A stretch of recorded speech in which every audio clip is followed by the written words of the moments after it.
Sunday हो या Monday रोज খাও আন্ডে, খাবে যত আন্ডে হবে তত ফান্ডে। না না থাক, আমার এই বিচ্ছিরি মার্কা কবিতাটা এখানেই স্টপ করছি। চলো তোমাদের সাথে অন্য একটা গল্প করা যাক। আজ কতদিন পর আবার ভিডিও আপলোড করেছি। সময়, পরিস্থিতি আর মানসিক চাপের জন্য মানুষকে অনেক সময় নিজের পছন্দের কাজটাও বন্ধ রাখতে হয়। কিন্তু কথাটা হলো, সময়, পরিস্থিতি আর মানসিক চাপ এটা খারাপ হয় কাদের জন্য?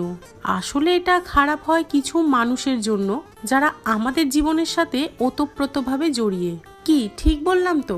এরা কিন্তু অচেনা কোনো ব্যক্তি নয়, নিজেদের সার্কেলের মধ্যেই থাকে কিছু চেনা ব্যক্তি যারা আমাদের মন খারাপের জন্য একমাত্র দায়ী। আমাদের এই পৃথিবীতে সবচেয়ে কঠিন কাজ কি জানো? সবচেয়ে কঠিন কাজ হচ্ছে মানুষ চেনা। তুমি তোমার জীবনে যত ভালো মানুষ চিনবে তত বেশি সতর্ক থাকবে। যাকগে, সেন্টিমেন্টাল কথাগুলো আজকে এতটুকুই থাক, পরে কোনো একদিন আবার আলোচনা করব।